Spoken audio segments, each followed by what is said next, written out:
Obrigado, Paulo. Boa noite a todos, queridos amigos, amigas da nossa casa. Nessa noite que, como o Paulo disse, é de tristeza para nós, mas de alegria para aqueles que retornam à nossa pátria espiritual. E vamos mandar muita vibração boa para o nosso querido Manuel, que hoje retornou. Bom, eu vou compartilhar minha tela. Nosso tema de hoje é bem desafiador, eu diria, porque a gente vai falar da perfeição moral, né? A leitura inicial que o Paulo fez já nos mostra, né, o quão distante a gente está desse estado de perfeição, né? A gente está aqui para evoluir, mas é bom que a gente perceba e saiba o que a gente precisa e como a gente precisa caminhar para que a gente possa estar no caminho, para que nos nossos retornos à pátria espiritual, a gente possa ficar feliz com o que fez aqui, nessa oportunidade de reencarnação, e avançar sempre que possível. Eu vou aproveitar e fazer propaganda aqui da coordenação de mídias sociais, o nosso Instagram, aqui embaixo agora, recentemente lançado, então é @ceaceoficial. Convido a todos que nos sigam, compartilhem a ideia que a gente possa divulgar nossas notícias, palestras, mensagens, nessa rede social, no Instagram, que é a que a maior parte das pessoas acompanha. Então, coloquei aqui embaixo para lembrar todo mundo. Bom, começando, pessoal, vou contextualizar o que a gente está falando, né? Eu vou buscar apoio na literatura base, né? Então, eu sempre gosto de me basear na literatura básica espírita quando eu vou fazer algum estudo. Eu sou acadêmico, então acadêmico adora uma literatura base. A gente está falando de um livro de 1857, né? Do Livro dos Espíritos que a gente vai falar. Todos nós, de alguma forma, conhecemos, e hoje o nosso objetivo é falar da parte terceira. O livro tem 4 partes, das leis morais, especificamente do capítulo 12, da perfeição moral, que são muitas questões 893 a 919. E eu vou lembrar vocês, né, a gente está numa palestra pública, então tem público variado, como que se organiza o Livro dos Espíritos. Então, ele tem 4 partes, é um livro de perguntas e respostas, né, que Kardec fez à espiritualidade. A primeira parte está relacionada às causas primárias, a segunda ao mundo espírita, a terceira parte, que é o nosso tema de hoje, das leis morais, a quarta parte, das esperanças e consolações. E a gente sabe que nos livros da codificação espírita, a estruturação do Livro dos Espíritos ela tem um apoio nos demais livros. Então, das causas primárias, por exemplo, que vai da pergunta 1 à pergunta 75, a gente tem um desenvolvimento maior, digamos assim, um detalhamento na Gênese. A parte segunda do mundo espírita, que são muitas perguntas, das 76 a 613, que é para falar do mundo espírita em si, a gente consegue um aprofundamento maior no Livro dos Médiuns. A terceira parte, que a gente está trabalhando hoje, que a gente já fala da perfeição moral, o grande guia, né, do Espiritismo, Evangelho segundo o Espiritismo, das perguntas 614 a 919. A gente vai focar em algumas hoje. E a quarta parte, das esperanças e consolações, que vai da 918 até o final do livro, 919, o céu e o inferno. Tá? Então, só para contextualizar, eu gosto sempre de dar esse momento aí de onde a gente está, o que a gente vai se basear, e essa é a base do nosso estudo. Então, terceira parte, capítulo 12, da perfeição moral. Então, o título da terceira parte é das leis morais, e hoje a gente vai falar da perfeição moral, que é alguma coisa que, pelo título, a gente já leva um susto, né? Porque ser perfeito moralmente para a gente já não é fácil. Questões 893 a 919, com esses 5 itens: virtudes e vícios, paixões, egoísmo, caracteres ou características do homem de bem e conhecimento de si mesmo. Então, é essa a base do nosso estudo de hoje. Antes de começar, eu gostaria de fazer algumas reflexões, né? Eu acho que a gente, talvez mais do que nunca recentemente, é tocado por um momento de oportunidade de mudança, né? Esse momento que a humanidade vive agora, não somos só habitantes do Rio de Janeiro, do Brasil, é o mundo inteiro, sendo tocado por alguma oportunidade de mudança, né? Para caminhar, eventualmente, num sentido diferente, para seguir no caminho que a gente já seguia, mas é uma oportunidade de repensar e uma oportunidade de reflexão. E nesse tema de hoje, a gente está falando de perfeição moral, né? A gente vai entender um pouco que mudar faz parte desse processo, né? E aí coloquei essa imagem aqui, né, da reforma interior. Mudar é mudar a gente, né? A gente não tem capacidade de mudar ninguém. A gente pode mudar a gente mesmo, reconhecer as nossas dificuldades, nos conhecer, né? Daí de peito aberto, tirando coisas e colocando outras, a gente carrega uma mochilinha com coisas que são nossas, coisas que às vezes não são nossas, que a gente tem que tirar dali e parar de carregar peso que não é nosso, né? Entender esse processo de reforma para que a gente possa caminhar de alguma maneira no sentido de equilibrar e construir de forma harmoniosa a nossa relação aí com espírito e matéria. Não adianta a gente achar que é só uma coisa, até porque nós somos espíritas, não somos materialistas. Por definição, a gente acredita que existe alguma coisa além dessas pedrinhas, né? Além da matéria. Então, se somos espíritas dispostos a estudar o espiritismo, ou estar aqui hoje conversando, a gente sabe que não somos materialistas. Então, mas também não somos apenas espírito.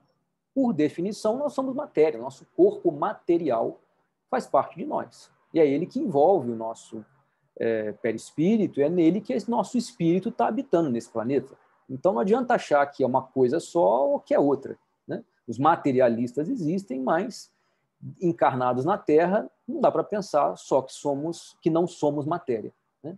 Então, a busca é nesse equilíbrio entre a construção, esse equilíbrio harmonioso aí, que é dificílimo, entre espírito e matéria, em busca de um aprimoramento pessoal e coletivo, né? Porque a gente não pode mudar ninguém, mas se a gente se aprimora, a gente pode, talvez, aprimorar o coletivo, e eu acho que essa é a grande lição do momento que a gente está vivendo, né? Não basta um comportamento único, individual, mas se todos tiverem um comportamento de mudança, a gente certamente vai evoluir, né?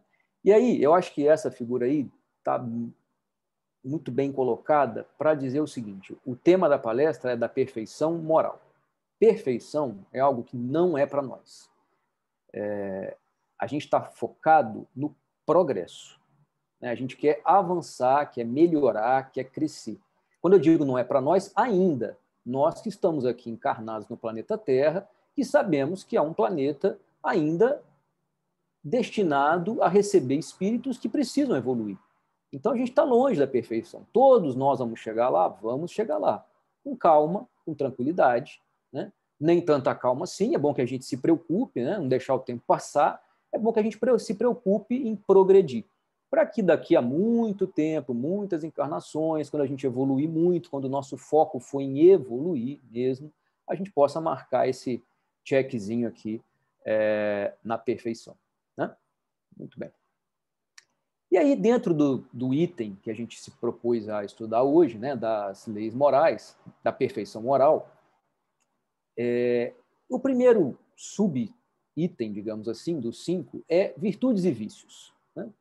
Então, a coisa pode ser muito parecida, né? Tem essa figurinha aqui desse anjinho, né, no ovo, e esse diabinho aqui, né, entre aspas. Virtude é praticar o bem, o vício é alguma forma de prática inadequada ou do mal, né? Eu acho que eu pelo menos não estou aqui 100% nesse ovinho com a auréola, mas também não estou 100% aqui, né? Eu acho que o nosso objetivo é o equilíbrio. Sempre que a gente puder puxar para o lado da virtude, melhor estamos, né? E aí, nosso lar, doce lar, nosso lar aqui não é nosso lar de André Luiz, não, tá? Nosso lar, doce lar, a Terra, onde a gente está habitando e foi programado para reencarnar, ainda é um planeta de expiação e provas, caminhando bem lentamente, né? Talvez se nós tivéssemos atitudes diferentes, individualmente e depois de maneira coletiva, consequentemente, a gente já podia estar mais avançado nesse processo. Mas não estamos. Ainda somos esse planeta de expiação, né, onde a gente vem para cumprir dificuldades desenvolvidas no passado e provas, coisas que nós mesmos escolhemos para vivenciar aqui nesse planeta, e estamos caminhando para um planeta melhor, para um futuro diferente. Né? Lembrando a todos que esse é um caminho. A gente está focado aqui no progresso. Tá? Esquece perfeição para nós agora. A minha concepção é que a gente tem que focar no progresso, em evoluir, em crescer. A perfeição é uma consequência disso tudo. Tá? Um dia a gente vai marcar esse tracinho aqui, mas não é agora. Tá? Muito bem. E aí, os itens, né? Tem muitas perguntas, não daria para a gente passar em todas as perguntas aqui. Eu selecionei algumas coisas que eu acho que representam cada um desses itens. E aí, no item de virtudes e vícios, tem uma pergunta 893 que Kardec pergunta o seguinte: qual é a mais meritória, ou que tem mais mérito, de todas as virtudes? E aí Kardec diz o seguinte, né? Todas têm seu mérito, né? Porque a gente está progredindo. Quando a gente caminha para o lado da virtude, a gente está progredindo, tudo isso tem mérito. Né? Mas a maior virtude está no sacrifício do interesse pessoal para o bem do próximo, sem segunda intenção. Isso aí parece bastante difícil para nós, que ainda somos seres bastante imperfeitos. Né? Mas é aqui, né, que está a maior virtude. A mais meritória é aquela que se baseia na caridade, a gente sabe que fora da caridade não há salvação, desinteressada. É quando a gente faz o bem sem esperar retorno. A gente faz naturalmente o bem. A gente trata naturalmente melhor qualquer pessoa, sem esperar nenhum retorno, sem achar que aquilo é algo diferente, ou que a gente merece uma medalhinha no final do mês, ou no final da vida, merece lá uns... A gente faz por fazer. Né? E essa é a mais meritória de todas as virtudes. E a gente está pronto para isso? Né? Para fazer esse sacrifício de maneira completamente desinteressada? Né? E aí, de novo, vamos lembrar dessa figurinha aqui, o foco está no progresso. Se hoje eu fizer pensar e refletir sobre uma atitude desinteressada, já tá bom. Amanhã eu posso fazer outra, não preciso fazer 24 horas por dia, todos os dias da minha vida, porque se fosse assim, eu não estaria nem encarnado na Terra. Né? Eu já estaria num outro nível espiritual. E aí, mais ainda um complemento, né? O apego às coisas materiais é um indício notório de inferioridade, pois quanto mais o homem se apega aos bens desse mundo, menos compreende o seu destino. Pelo desinteresse, ao contrário, ele prova que vê o futuro de um ponto de vista mais elevado. E aí isso pode soar assim, poxa vida, mas eu não posso querer ter um carro legal, uma casa legal, uma roupa legal? Pode, tudo pode. E a gente vai ver que o problema não está no uso, o problema está no abuso. Né? Nós somos seres materiais, a gente está num corpo material, que precisa vestir, que precisa calçar sapato, agora menos, né? A gente pode ficar descalço em casa, mas a gente precisa de coisas materiais. É claro, o problema são os excessos, né? Que é exatamente o próximo item, que são as chamadas paixões. Não confunda paixões com o termo de amor, apaixonado, uma coisa de casal, não é isso. Tá? Paixões aqui primeiro que é uma coisa inerente da natureza da vida na Terra. Nós somos seres ainda em processo de evolução que temos apegos a questões materiais e físicas e até mesmo a outras pessoas. Né? Quando eu digo esse apego, esse sentimento até de posse. Tá? Isso é natural do ser humano. Agora, o erro não está no uso, né? Em querer ter uma casa, querer ter um carro legal, querer viajar, querer passear. Não tem nada de errado isso. Mas o problema está no abuso. Né? São duas palavras próximas, mas que podem estragar, né? A gente tem que cuidar dos excessos. Todo mundo pode ter seus bens materiais, pode querer ter ambição no trabalho, crescer, progredir, mas desde que a gente trabalhe dentro daquilo que é suficiente para nós, né? E aí, Kardec pergunta, porque a gente sempre quer umas coisas bem cartesianas, né? Como é que define o limite, então, em que as paixões deixam de ser boas ou mais, né? E aí, os espíritos dizem o seguinte: as paixões são como um cavalo. O cavalo é muito útil, né? Para cavalgar, para se transportar, para diversão, quando governado. Quando a gente leva o cavalo, ele é ótimo, ele leva a gente de um lugar para o outro, transporta, é divertido. Agora, perigoso quando ele governa. Quando o cavalo fica enlouquecido e começa a dar uns galopes e te joga no chão, aí esse mesmo cavalo que era tão útil para ser como meio de transporte, ele pode até te matar, né? Então, a resposta termina: reconhecei, pois, que uma paixão, pensa no cavalo, que é uma utilidade, pensa na roupa, pensa na casa, pensa no carro, se torna perniciosa ou ruim no momento em que ela deixa, a gente deixa ela nos governar e vai dar prejuízo para a gente ou para qualquer outro. Se o apego sei lá, na taça de cristal que você tem na sua casa, aquilo te causa um estresse, porque ninguém pode tocar, a não ser você. Aquilo é um copo para você tomar, para beber água. Se aquilo te gera um sentimento de posse, de que ninguém pode tocar, que se quebrar, acabou o mundo, alguma coisa de errado tem. E aquilo ali não significa nada além de um objeto para tomar o copo que você pode ter, porque foi uma taça de cristal da sua família, não tem problema nenhum ter aquilo, conservar, gostar de ter. O problema é se aquilo começa a causar prejuízo para nós, né? Então, o cuidado tem que estar aí. E aí vem o terceiro item: egoísmo, né? Que de cara os espíritos já dizem o seguinte: o pior e mais radical de todos os vícios. Pior de todos. Onde essa figurinha aí, né? É eu, eu, eu. Tudo é a gente. E a gente vai gastar um pouquinho mais de tempo para falar do egoísmo, porque, de fato, segundo os espíritos, dele deriva todos os males da humanidade. Se a gente pensar muito bem, sem avançar aqui ainda na apresentação, a gente raciocinar e pensar muito bem,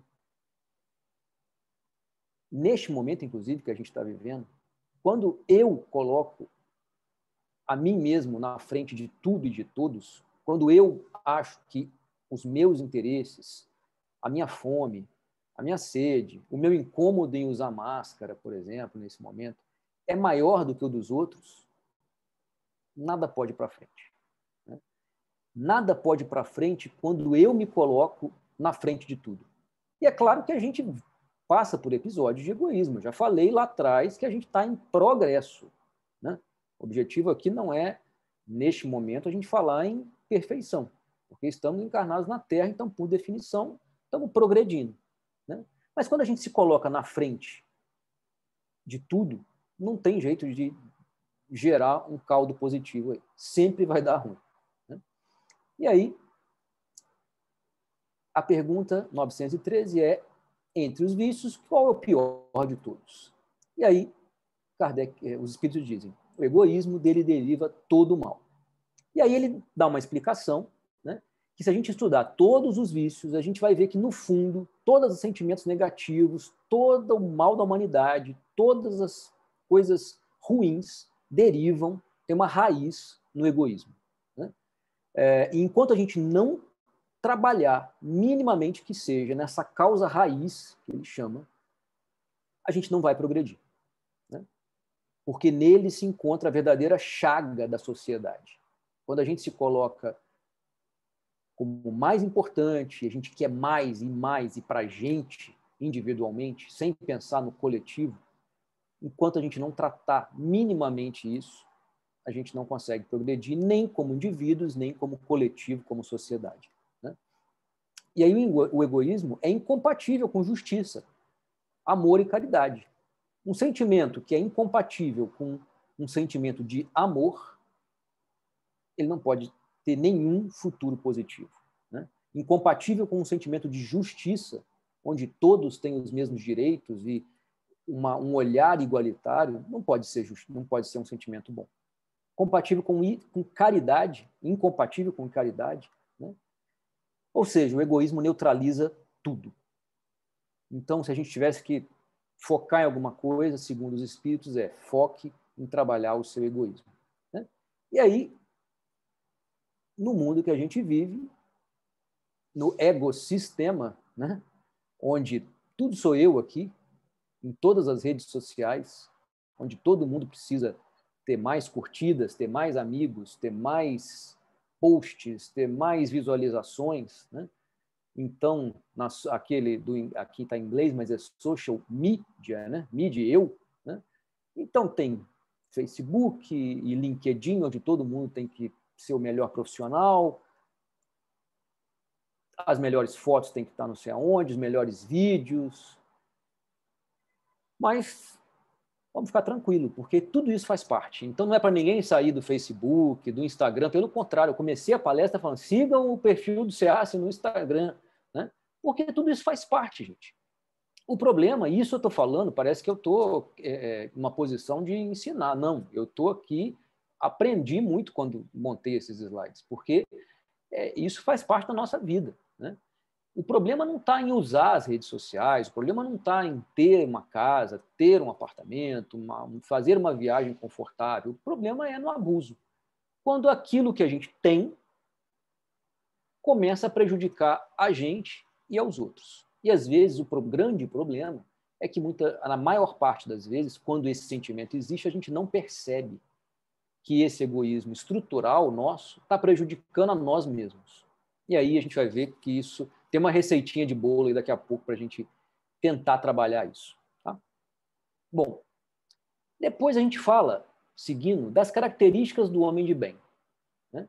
Já falamos das paixões, que todo o excesso é ruim, vícios e virtudes. Então, a virtude é o caminho em que a gente está, é onde a gente deve buscar o caminho das coisas boas, dos sentimentos bons, e os vícios que a gente deve se afastar, e o pior deles, o egoísmo.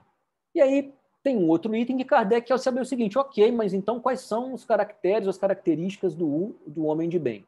Esse item tem uma pergunta, que é a 918. Por que sinais se pode reconhecer no homem o progresso real que deve elevar o seu espírito na hierarquia espírita? Ou seja, como que eu olho para um ser humano e falo, esse aí vai subir na hierarquia espiritual? Né? E a resposta é, o espírito prova a sua elevação quando todos os atos da sua vida, todos, vou riscar bem aqui, da sua vida corpórea, constituem a prática da lei de Deus e quando compreende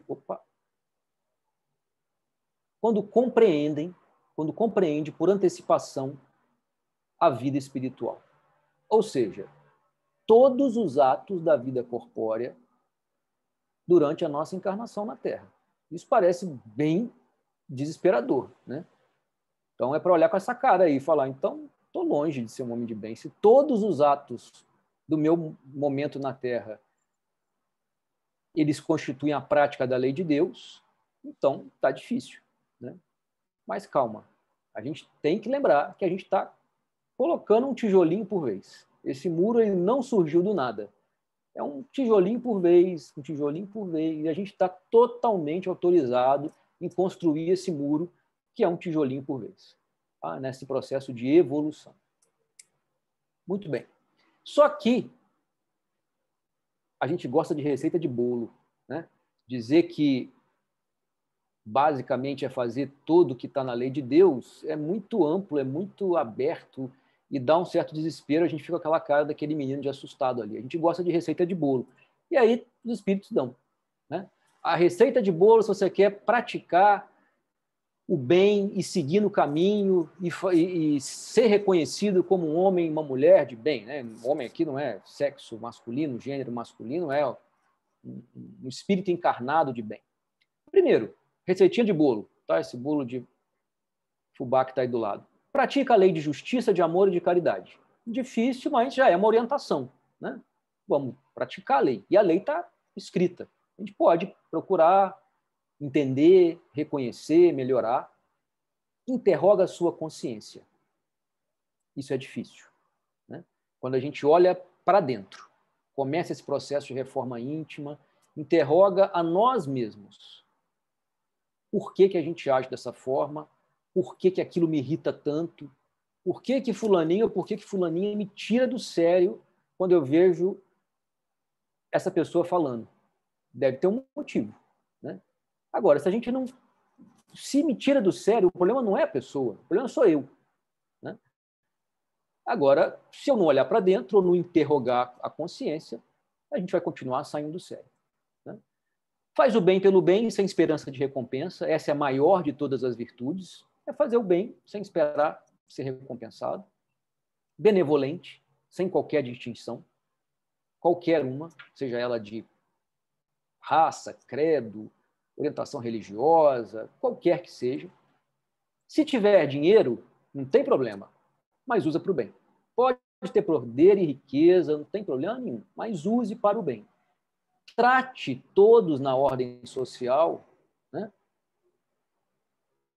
Tanto os que estão hierarquicamente ou socialmente em posições melhores do que as nossas, ou aqueles que estão neste momento em posições inferiores do que a nossa, com igualdade. Porque a gente acredita na reencarnação. Na próxima, pode ser a gente que está por baixo. Ou se hoje aquela pessoa está por baixo, na próxima ela pode vir por cima. Então, isso é um princípio básico do Espiritismo. Nós acreditamos, nós somos reencarnacionistas. Acreditamos que hoje eu estou numa posição, nasci numa família, na próxima encarnação posso estar num lugar bem diferente, né? Então, não faz sentido preconceito, tratar as pessoas com diferença, porque a gente acredita que daqui a pouco eu posso voltar com uma outra característica completamente diferente, né? Então, esse é um princípio do Espiritismo. A gente vai voltar e vai voltar em outra posição, em outro corpo, com outras condições sociais, econômicas, físicas, intelectuais. Então, não cabe esse tipo de comportamento, mas a gente tem. É só a gente ter consciência que tem e tentar melhorar. Indulgência com a fraqueza dos outros, porque no dia de amanhã a fraqueza pode ser nossa, e a gente gostaria muito de poder contar com aqueles que estão ao nosso redor, quando a gente sofre uma fraqueza, uma dificuldade. Vingança não tem espaço no homem de bem. Não, a gente sente às vezes essa vontade, mas isso não tem espaço. E respeita o semelhante em todas as formas. Então aqui tem 1, 2, 3, 4, 5, 6, 7, 8, 9. 9 pontos da receitinha de bolo que os espíritos deram para orientar as características do homem do bem, de bem. Então não precisa fazer aquela cara de assustado, porque o foco é no progresso, é no colocar um tijolinho por vez, mas tem um guia de orientação aí, né? No fim, a gente vai ver um guia, uma orientação de Joana de Ângeles também, excelente, né? Que tem tudo a ver com o que a gente está falando aqui. Então, se a gente seguir isso aí, escrever isso na geladeira, botar ali, pregar com imã, ou na porta do armário, a gente já começou. Aí você vai perguntar, você tem isso na sua geladeira, no seu armário? Não tem. Parece que eu estou dando receita de bolo. Não é isso, mas poderia fazer. Se eu fizesse, já estaria dando um passo, né? E aí o último item é o conhecimento de si mesmo, que tem tudo a ver com esse item aqui, interroga a sua consciência. Então, o conhecimento de si mesmo também é um item único, com uma pergunta simples e direta. 919. Kardec fazia umas perguntas bem práticas, assim, queria umas orientações bem diretas dos espíritos. Qual é o meio prático mais eficaz para se melhorar nessa vida e resistir ao arrastamento para o mal? E aí os espíritos, que não são tão pragmáticos assim nas respostas, muitas vezes, dizem o seguinte: um sábio da antiguidade vos disse, conhece-te a ti mesmo, ponto. A gente quer receita de bolo, mas os espíritos dizem, conhece-te a ti mesmo, direto, reto, ponto. Mandou a real, é isso aí. E aí, não satisfeito, opa, espera aí, gente, que bloqueou minha tela aqui sem querer.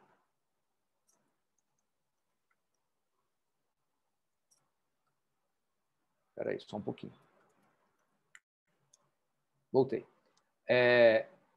Não satisfeito, Kardec faz uma pergunta 919A, né? Porque conhece-te a ti mesmo, mas como é que a gente faz para chegar nisso? E aí vem, né? Então, o conhece-te a ti mesmo é olhar esse gatinho aí, na verdade, está enxergando um leão, né? Alguma coisa está distorcida nesse... Será que é no espelho que está distorcido ou é ali na forma de enxergar a si mesmo, né? E aí a gente tem que lembrar de Santo Agostinho com uma receitinha, ó, show de bola para esse processo de conhecer a ti mesmo, né? Todo mundo já deve ter ouvido essa recomendação de Santo Agostinho com a receita dele, de que era o seguinte: faz o que eu fazia quando eu vivi na Terra. Basicamente, quando eu ia dormir, ele pensava e repassava o dia dele, né? Tudo que ele tinha feito, e perguntava a si próprio se não tinha faltado ao cumprimento de nenhum dever. Ele devia ter uma lista infinita, né? Porque se ele estava encarnado na Terra, a nossa, então, a gente não ia nem dormir à noite, de tanta coisa que a gente ia ter que pensar, né? Se ele tinha faltado com algum dever, se ninguém teria motivo para se queixar de mim. Vamos fazer esse exercício hoje. Hoje. A gente lembrar assim, será que eu precisava ter feito aquele comentário? Será que aquilo acrescentou alguma coisa ou eu fui só maledicente? Não acrescentou em nada, foi só uma fofoquinha ali que eu plantei. Todo mundo faz, né? Será que eu podia ter tratado melhor aquela pessoa? Ou será que eu me irritei demais com aquela outra? E por que eu me irritei? Por que aquela pessoa me tira do sério, né? E aí ele diz o seguinte: formular, então, perguntas claras e precisas e não temais multiplicá-las. Ou seja, pode fazer um monte de perguntas. Pode-se muito bem consagrar alguns minutos à conquista da felicidade eterna. Pega o seu celular, olha aí quantos minutos você passou na rede social na última semana. Tira uns minutinhos da rede social, olha para a consciência, né? Não trabalhais todos os dias para ajuntar o que vos dê repouso na velhice. Ele está falando o seguinte: você não está juntando seu dinheiro para na velhice você ficar tranquilo, ter sua aposentadoria, não precisar trabalhar, poder pagar seu plano de saúde. Esse repouso você não gasta tempo, né? Não é objeto dos vossos desejos e alvo do que permite sofrer as fadigas e as privações passageiras. A gente deixa de fazer alguma coisa, de gastar alguma coisa pensando no futuro, né? Então gasta um tempo, né? Olhando para si, né? Pensando e refletindo sobre tudo isso. Aí ele diz: pois bem, o que é esse repouso de alguns dias, perturbado pelas enfermidades do corpo, ao lado daquilo que aguarda o homem de bem? Isso não vale a pena, né, refletir um pouco? Sei que muitos dizem que presente é positivo e o futuro é incerto. E é verdade, né? Mas aí está exatamente aquilo, segundo Santo Agostinho, o pensamento que fomos encarregados de destruir em vossas mentes. Porque isso é verdade, o futuro é incerto. Só que a gente pode minimizar os riscos, né, de um futuro incerto, mas com mais dificuldade. Pois desejamos, ele dizia, né, pois desejamos fazer-vos compreender esse futuro de maneira que nenhuma dúvida possa restar em vossa alma, porque a gente sabe que o futuro vai existir. A gente sabe que existe vida depois da vida. Se a gente tem certeza disso, reconhece isso, sabe que isso é verdade, vale a pena a gente se planejar, gastar uns minutos no autoconhecimento. E aí vem Joana, uma mensagem inicial do livro Ser Consciente. O título do livro já é O Ser Consciente, né? Tem tudo a ver com o que a gente está falando até agora, que é a mensagem do Kardec, né? A pergunta: caminho para conhecer, para o homem de bem, conhece-te a ti mesmo. E aí Joana de Ângeles diz o seguinte, para consolar todo mundo aí: o ser consciente deve trabalhar-se sempre partindo do ponto inicial da sua realidade psicológica. Ponto inicial da sua realidade psicológica. Cada um tem uma realidade psicológica, vive uma vida, tem problemas, virtudes, defeitos, vícios diferentes, realidades diferentes. Aceitando-se como é e aprimorando sem cessar. Olha isso, pessoal. A orientação é: parte da sua realidade, do ponto inicial da sua realidade psicológica, aceita-se como você é e aprimora sem parar. Melhoria contínua, para quem gosta desses termos aí de gestão. Né? Melhoria contínua, aceitando como você é. Somente consegue essa lucidez, porque isso é um processo de reconhecimento, de autoconhecimento, de lucidez, aquele que se autoanalise, disposto a encontrar-se sem máscara, nesse caso não é a máscara que a gente está usando na rua, né? Disposto a encontrar-se sem máscaras, sem deteriorização. Por isso, o ser consciente não se julga, não tem que se justificar, não se acusa e não se culpa. Apenas se descobre ou apenas descobre-se. O ser consciente, então, se eu não me julgo, não me justifico, não acuso, não culpo, eu não vou fazer isso com o outro. Eu tenho que fazer um processo de autodescobrimento ou de autoconhecimento. Isso foi em 1993, na psicografia de Divaldo Franco, mas já estava lá no Livro dos Espíritos, com a resposta de conhece-te a ti mesmo. Só que aqui Joana, que não tem uma linguagem simples, mas deixou essa frase muito clara, que é o ser consciente, o homem de bem, não se julga, não se justifica, não se acusa e não se culpa. Se descobre, né? Aceitando-se como é e aprimorando-se sem cessar. Só o amadurecimento psicológico, ou seja, olhar para dentro, autoconhecimento, isso se dá através das nossas experiências na Terra, libera a consciência do ser. Só esse amadurecimento, esse autoconhecimento libera, e eu vou entender por que aquela pessoa me irrita tanto.